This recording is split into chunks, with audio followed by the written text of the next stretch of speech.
guys, well, we're doing a review today about Wonder Woman, and my daughter's here because she watched it with me. And I have to say that Wonder Woman almost sucked away our Christmas spirit. Are you saying hello? Say hi. Hi! Good job, Melly.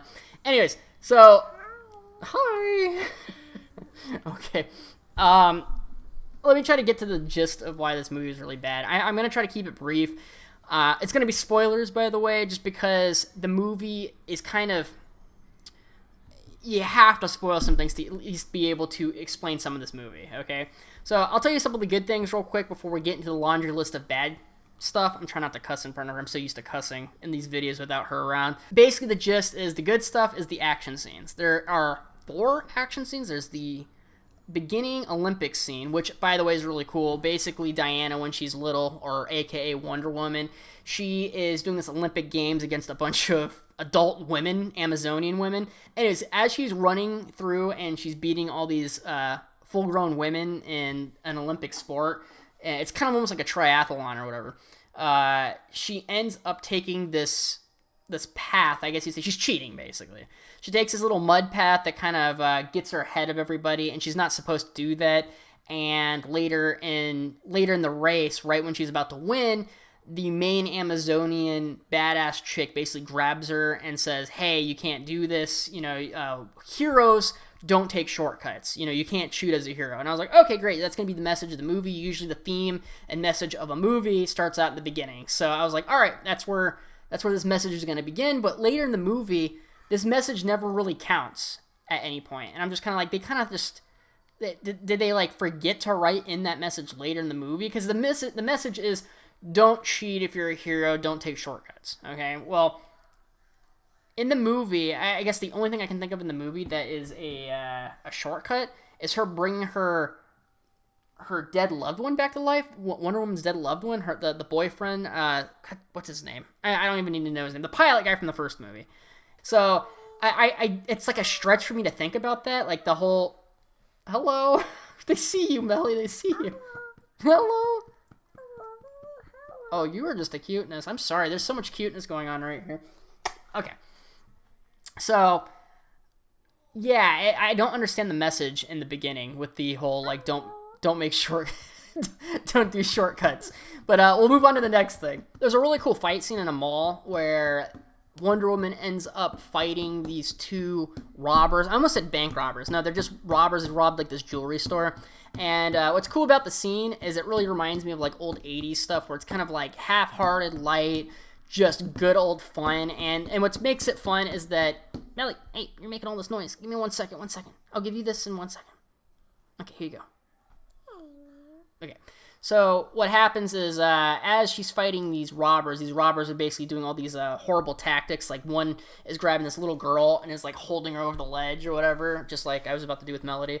And basically he's like, I'll drop her if, you know, you don't back up, sort of deal. Well, she catches her while she's falling down, and there's this other little girl that is why are you looking at yourself in the camera? She ends up saving this other little girl. This other little girl's getting in the way because she's looking at Wonder Woman as, like, her, like, kind of, as her role model. And when when the little girl gets in the way, Wonder Woman grabs her and, like, chucks her almost like a hockey puck against the tile, and she slides all the way across, and the little girl hits this gigantic teddy bear, and the little girl hits and she's, like, all happy and stuff like that. It's really cute and really fun. It's like that whole fight scene's really fun, and she ends up beating up the bad guy, saving everybody, and gets the jewelry and everything back. Yeah, I really like that scene. Where the movie takes, like, a downfall is basically when Kristen Wiig, I think that's her name, Kristen Wiig, it's the girl from Bridesmaids, the chick from Bridesmaids.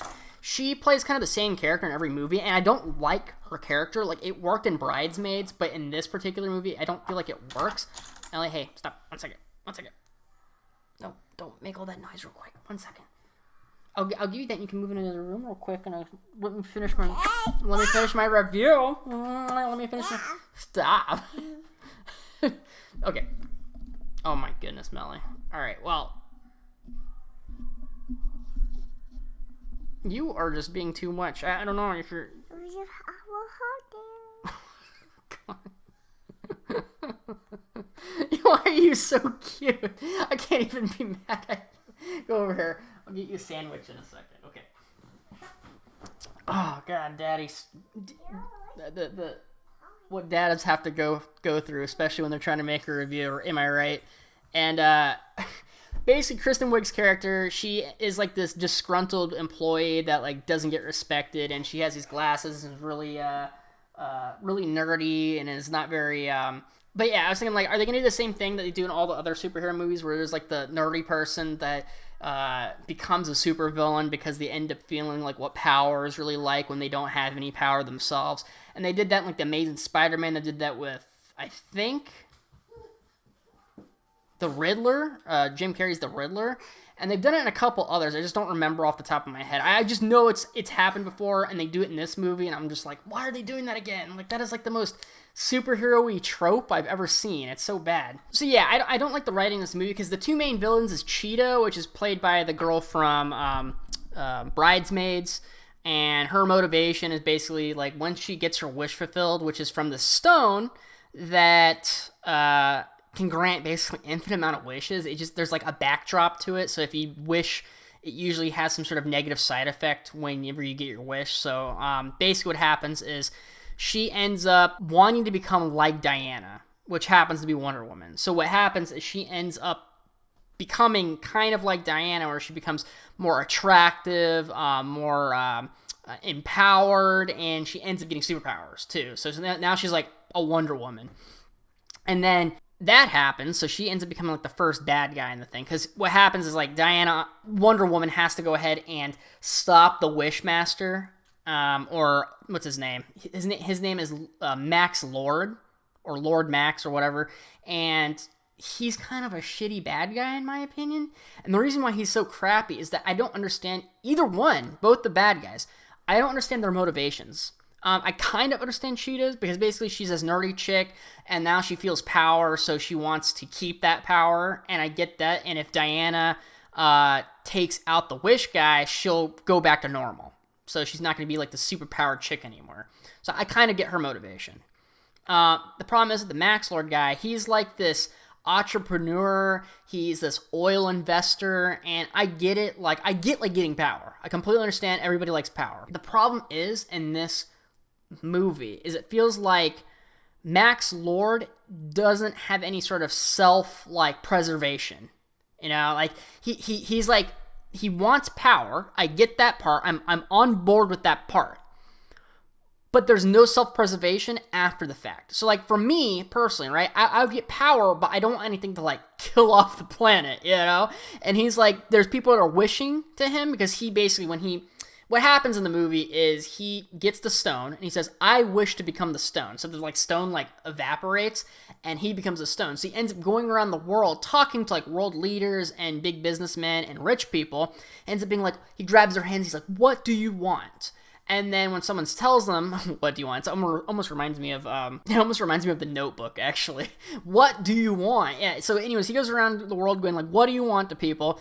Or what do you wish for? And they start wishing for things, and he starts, throwing out the wishes. Well, the problem is a lot of these, like, these leaders and stuff like that want, like, other countries to be, like, eradicated off the face of the planet. I'm sure, like, Israel and some of the places around that vicinity probably don't like each other very much. So he ends up, like, in areas like that, he ends up granting people's wishes. Like, some of the wishes that he grants is, like, to get, like, their borders back for certain countries and stuff like that. And basically when they wish for that, just random gigantic Attack on Titan walls end up just appearing out of nowhere and, like, blocking roads and covering an entire nation. So it's crazy stuff like that happens.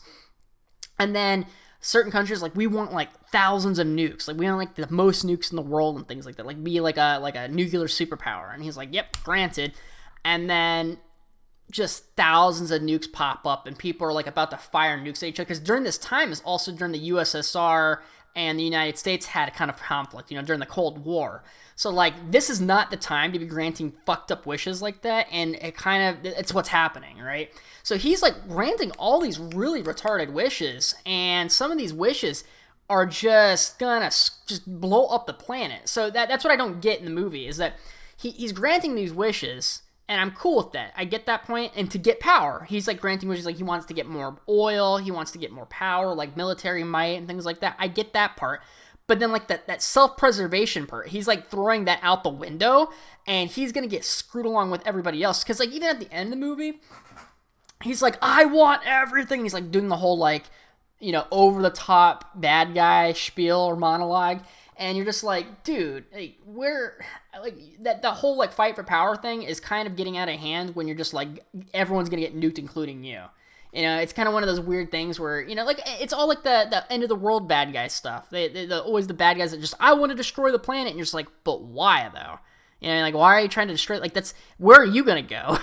You know what I mean? And that's kind of what happens in this movie. I'm just kind of like, what is your end goal, man? Like, I don't understand what your end goal is. Like, he has this son in the movie. His son is like, I just want to be with my dad. You know, he's like that, like, just complete innocent child that just wants to hang out with his father. And the father is like kind of neglecting him because of all the power that he's trying to grab. So like he's ruining his own life, like the only thing that he loves, which is his son, and he's like completely throwing that out the window. And then the power that he's obtaining is going to be thrown out the window too, because he's going to destroy the planet doing it.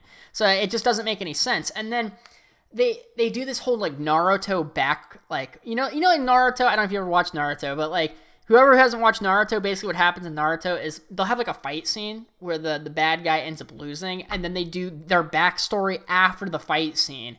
So then they do like this backdrop story where he explains their past and everything like that, and you get all the information after the fact, and you go, oh, so he's not such a bad guy after all. Well, like, they show the main bad guy, Max Lord's like past, and he had like an abusive father, and his mother must have left or something like that, and he had like a really shitty life. I got you, yada yada yada. The thing is that he didn't want to be a loser like his family, I guess you'd say. So he wants to get like all the power in the world. But like, I get that part. But like, that doesn't make you want to like destroy the planet and leave your own family. It just doesn't make any sense. He's just such a shitty written bad guy. It's so bad. And the thing is too is that he had potential. Because one of the things I did like about the villain in this movie is that he wasn't just a typical CGI like monster villain though. I'm like, I'm going to crush and end the world. Kind of like it was like, what is his name? It was like Beowulf or something like that, or Wolf and something. I don't remember. It was doing the Justice League movie or whatever. Or he's just like strangling his own people, and he's like, I'm big bad guy, I must crush, you know.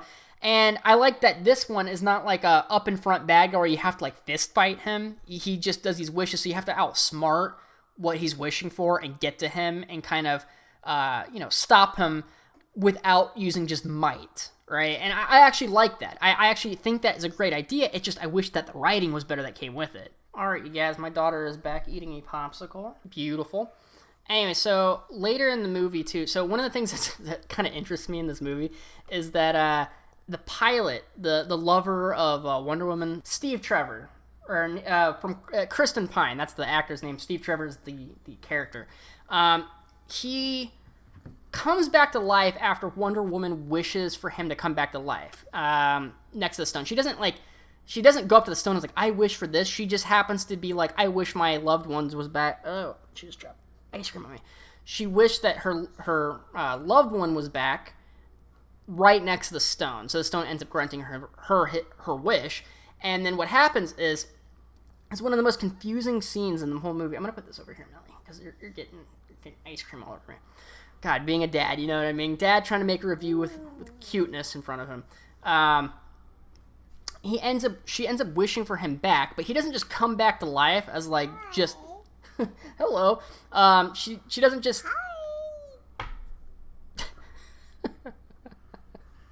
Why are you being so cute, Chubbers? Okay. So he doesn't just come back to life. He ends up, I don't know how you'd call it. He ends up being like he ends up possessing some random dude's body. And he's like inside of that person's body and is controlling this dude. Like, I'm trying, like, the whole movie too, I was thinking, like, is this dude like possessed? Like, is this like a random dude that is just plucked out? Like, is he plucked out of his life And was he just like, is he just being manipulated? Like, does he have a family? Does he have a job? Like, I don't know. So this poor dude is just being controlled, like mind controlled by our main characters. I'm just like, what is going on? And they even have these really awkward like sex scenes in the movie where, because the thing is that the audience sees that character as Steve, what's his name? The guy that I just said, Steve Trevor. So you see him as Steve Trevor in the movie, the guy from the first movie, the pilot. But everybody else in the movie, including Wonder Woman, sees Steve Trevor as a completely different dude. Like some just random guy off the street. So it's really strange, and you're just like, why didn't the stone just bring him back to life? Because the stone granted all sorts of crazy wishes. You know, these gigantic walls that just appeared out of nowhere, and for countries to have a bunch of nukes, and like all these crazy, ridiculous things. So this one person coming back to life is like too much for the stone. Like, I don't really get it. And it's just like, it was such a confusing, awkward moment in the movie. I was like, what is this? This is so weird. It's so weird, right, Melly? So weird. So weird. So weird. So weird, right? You're cute. So Wonder Woman has to revoke her wish at a certain point, which I already knew was going to have to happen, because basically when she made her wish to become, to have her loved one come back, there's always a negative side effect, and her negative side effect was that she becomes less Wonder Woman. So she has like basically half the strength as she normally does, so she's not as strong as she needs to be. And then she has to fight the girl from Bridesmaids, where she became Diana, so now she has like Wonder Woman strength and things like that. She ends up getting a second wish down the line by Maxwell, or Lord Maxwell, or whatever his name is. And what happens is she gets a second wish, and she just like randomly like, I want to become an apex predator. I'm just like, what are you like? Why would that be your wish? That makes no sense. You're getting a second wish, and you're gonna wish to become like some sort of crazy monster person. So she ends up becoming Cheetah, and there's this really goofy fight scene with Wonder Woman where the CGI is just god awful, just absolutely horrid. And I watched it. I was like, when they first did like a close up on Bridesmaids chick as Cheetah, and I'm just like, oh boy, oh boy, oh boy. Whoever did the CGI needs to be fired immediately, because it was really bad. But they kind of needed that scene in a weird sense, because our main bad guy, the Wishmaster, I guess you could call him, he has wish mastering powers, but he doesn't have like the might to bring on a fight with Wonder Woman. So they like brought Cheetah in this movie just so that they could have like an ending, like big fight scene. But the fight scene was really quick, and it was really awkward, and the animation was really bad, and it was just like, it was really bad. But the only reason she was there is because they needed some sort of end fight scene, because at the end it's more of like a moral, like more of like a moral thing that happens, or it's supposed to make everyone feel really good. Let me tell you the ending, by the way, which also gives away how bad the writing is in this movie. It's really bad. So world government, or he gets the government to, hello Melly, she's just running in and out. I don't know what's going on back there. I'm hoping that everything's fine. She could be making a mess. She usually draws on the walls. But anyways, she ends up, or the guy, Maxwell, sorry man, my brain's just not functioning right now. Maxwell ends up getting these satellites to broadcast to everybody, where he can broadcast on camera, where it's like, I want you to wish for something, and I will grant you a wish, or whatever, like, you know, wish for me. So he's able to grant all these wishes instantly, basically, like thousands or millions and millions of wishes. So I was like, all right, that makes sense, right? Well, this is the part that doesn't make sense. How Wonder Woman beats him, it's hard for me to even explain because it's so bad.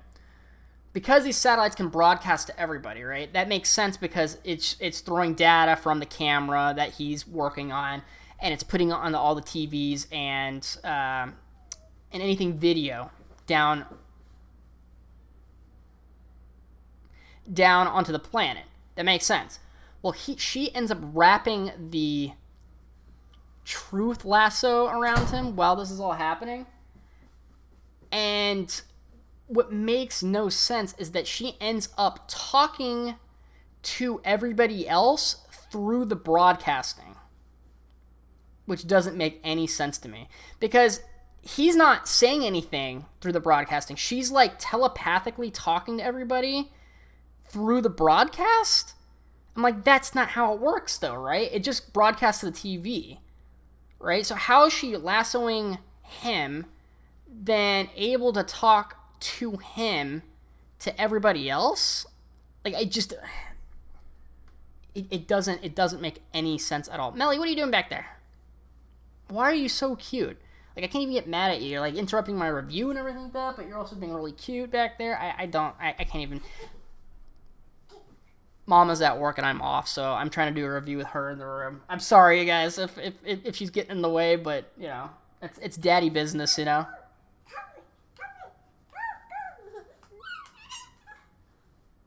So, anyways, you guys, I don't know what else I can really say about the movie. It's a mess.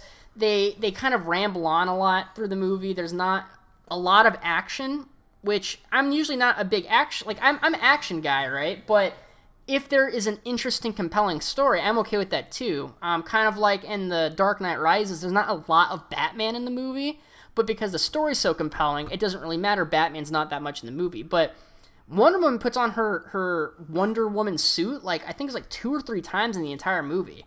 And it's like short little fight scenes, so it's kind of weird. So, yeah, this movie was just all over the place. The writing was really off.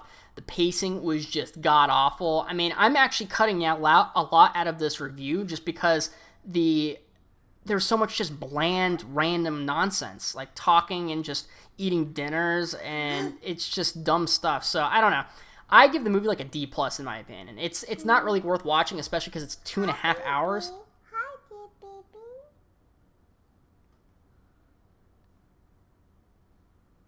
Melly, are you being cute? Hi, baby.